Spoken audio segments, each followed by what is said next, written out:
Oke, Assalamualaikum warahmatullahi wabarakatuh. Waalaikumsalam warahmatullahi wabarakatuh. Ya. Waalaikumsalam warahmatullahi wabarakatuh. Baik, untuk pertemuan kita hari ini, saya akan menjelaskan salah satu pengujian statistik untuk analisis perbedaan. Jadi uji beda. Nah, untuk uji beda hari ini kita masih menguji untuk dua beda rata-rata. Jadi dua sampel yang tidak berpasangan. Jadi kalau minggu lalu yang berpasangan, sekarang yang tidak berpasangan. Nah, untuk uji yang tidak berpasangan ini, kita menggunakan uji T independen atau uji T yang tidak berpasangan. Nah, uji T yang tidak berpasangan ini saya kira pada saat biostatistik 2, Anda telah melakukan pengujian uji T yang tidak berpasangan, menggunakan aplikasi untuk analisisnya. Nah, analisisnya ini agak panjang sedikit, jadi saya kira Anda simak baik-baik. Nanti kemudian tugasnya yang Anda telah buat itu Anda kerjakan. Pertanyaannya, lakukanlah analisis uji T independen. Jadi di sini kenapa independen tidak berpasangan? Karena satu kelompok itu diberi obat A, kemudian satu kelompok diberi obat B. Masing-masing kelompok ini kita melihat penurunan berat badan untuk kelompok yang diberi obat A, kemudian untuk kelompok yang diberi obat B dengan melihat penurunan berat badan. Nah, di sini kemarin saya batasi datanya dari 10 sampai 40 kg. Saya kira Anda semua sudah mengisi ini. Prinsipnya data itu kita peroleh dari wawancaraka atau hasil pengukuran dari rumah sakit atau dari puskesmas. Saya kira itu awal datanya ya. Oke, baik. Tentu yang pertama kita lakukan adalah kita buka SPSS. Jadi saya buka dulu ya. Penurunan berat badan. Nah, ini saya bilang kalau name-nya itu tidak boleh dispasi. Jadi harus ditulis langsung penurunan BB, berat badan. Nah, jadi nanti pada kolom ini kita enter, ketika kita enter, pada kolom data view muncul ini. Nah, nanti beda dengan yang minggu lalu. Kalau untuk uji T independen, data ini hanya kita masukkan di sini. Jadi data kelompok yang diberi obat A itu, data yang diberi obat A itu disusun sampai ke bawah. Kemudian data untuk yang diberi obat B itu disambung di bawahnya. Ya, disambung di bawahnya. Nah, tapi kita beri dulu nama variabelnya. Nah, nama variabel untuk kolom kedua itu kode. Kode. Kita enter. Ya. Nah, kemudian kita lihat desimalnya tentu karena tidak ada angka di belakang koma karena datanya adalah data bilangan bulat. Kemudian kodenya ini kita beri kode 1. Jadi nanti data yang kita masukkan di kolom ini sampai terakhir ini kita beri kode 1. Jadi data yang diberi obat A itu Anda tuliskan di sini sampai 35 nomor, kemudian kodenya 1 di sini. Ya. Jadi misalnya Anda sudah punya data kan? Anda sudah punya data bisa Anda copy di sini. Ini kan?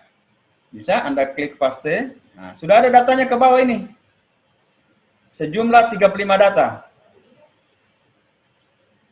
Ini, sampai 35 data. Oh iya, Pak. Ya? 35 kan?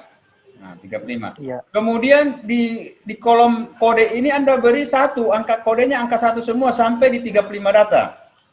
Jadi 1 1 1 1 1 1 1 terus 1. Kelompok B yang diberi obat B ya. Diberi obat B, di copy lagi.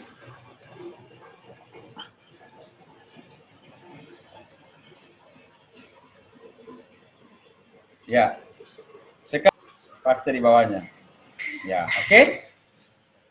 Jelas? Nah, kemudian di sampingnya ini di bawah angka ini yang tadi kelompok yang diberi obat B itu Anda beri kode 2. 2 sampai terakhir.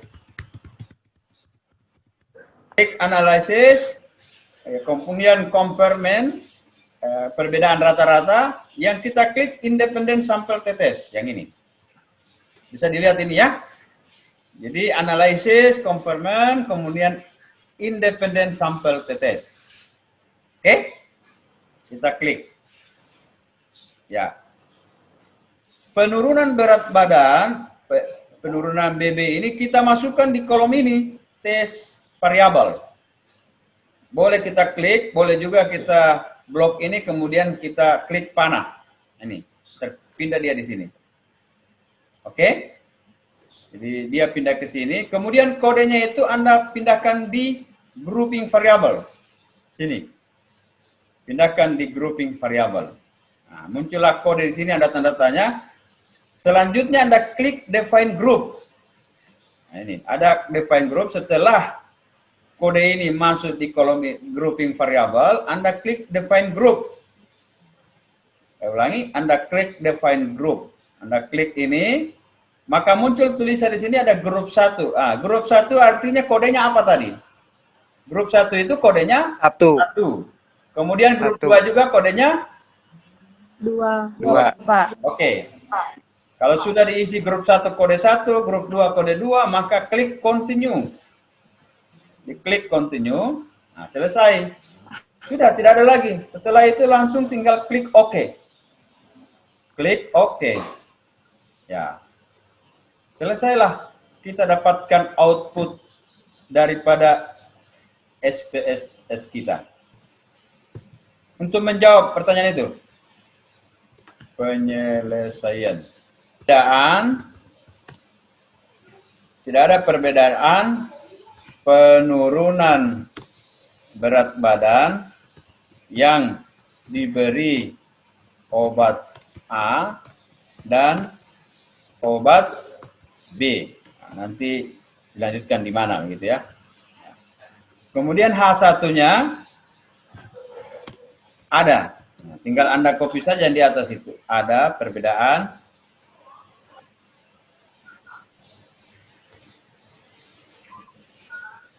ya, oke. Saya kira ini yang pertama hipotesis. Jadi H0 tidak ada perbedaan penurunan berat badan yang diberi obat A dan diberi obat B.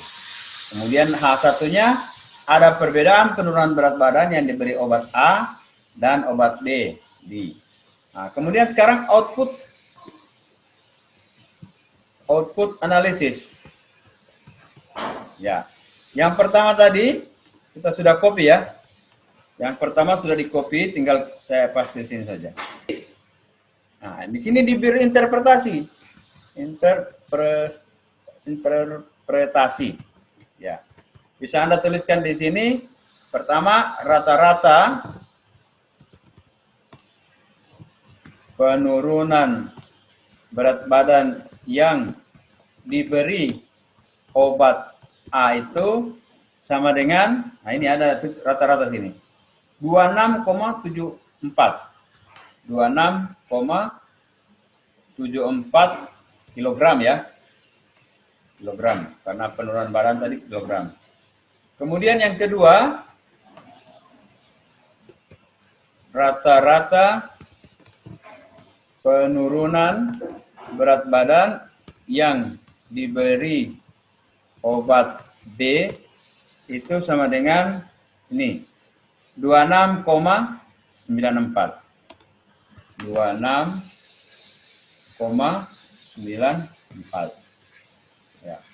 Itu untuk interpretasi tabel yang pertama. Ya. Kemudian kembali kita copy tabel yang berikutnya. Maka untuk menentukan yang di atas yang digunakan atau yang di bawah, maka Anda harus melihat dulu uji yang 11 ini. Ya. Jadi yang pertama dilakukan adalah jadi interpretasinya. Yang pertama adalah uji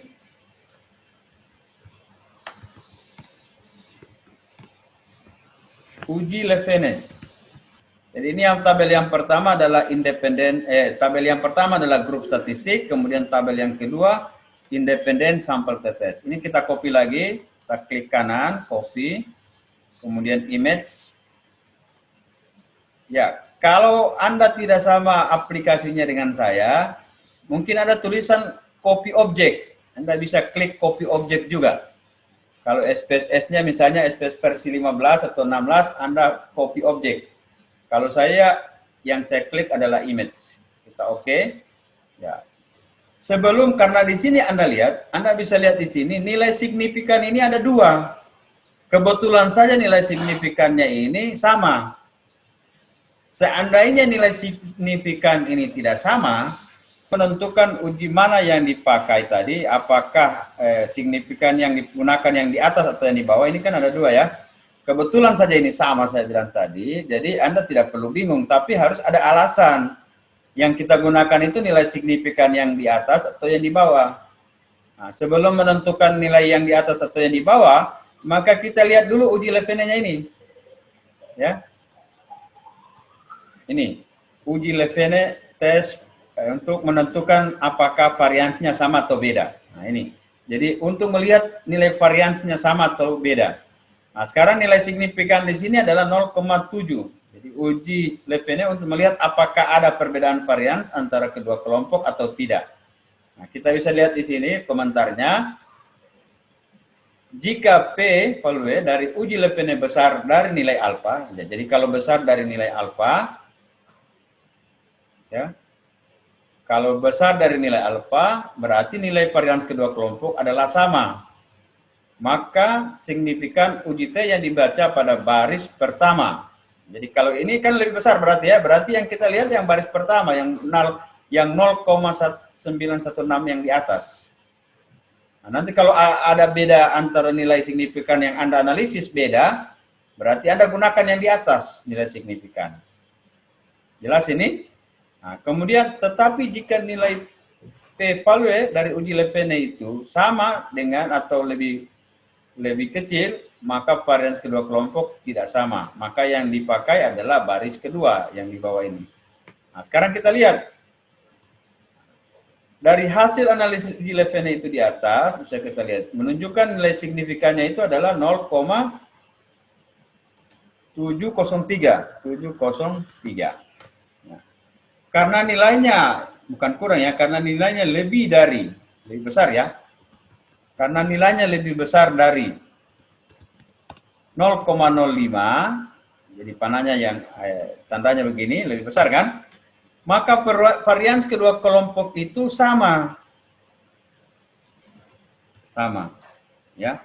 Sehingga hasil uji T pada baris kedua, jadi karena sama, lebih besar, maka yang dipakai itu adalah baris pertama. Saya ulangi.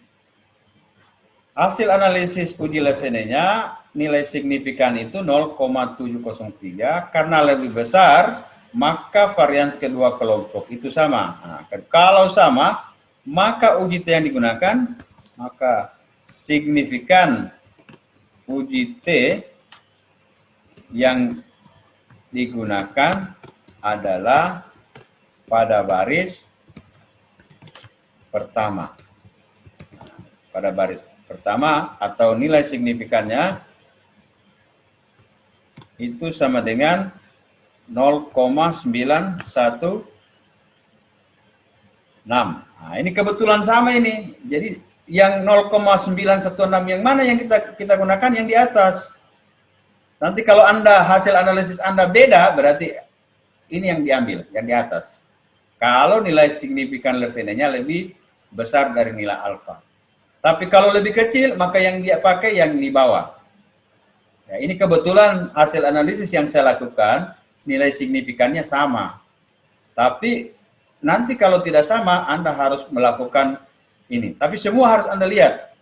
Baik sama maupun tidak sama, tetap uraiannya seperti yang saya tuliskan di bawah ini. Ya. Nilai signifikannya 0,916. Ya.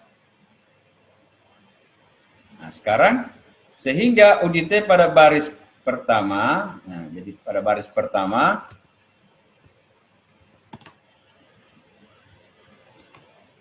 nilai signifikannya 0,916.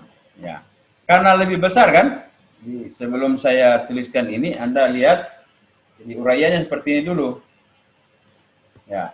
Memperlihatkan nilai P itu sama dengan 0,96, kemudian dengan 0,05. Nah, sekarang Anda tulis yang mana yang lebih besar. Nah, ini yang perlu diperhatikan ini. 0,9 dengan 0,05 mana yang lebih besar? Nah, yang lebih besar adalah 0,96. Nah, karena dia lebih besar, maka H0 diterima. Karena H0 diterima, kita tinggal ambil hipotesisnya yang di atas tadi, berarti ini kita copy. Copy, kemudian paste di bawah. Secara statistik tidak ada perbedaan.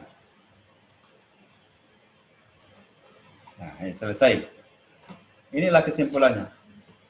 Oke, saya kira demikian. Assalamualaikum warahmatullahi wabarakatuh. Waalaikumsalam warahmatullahi wabarakatuh. Waalaikumsalam.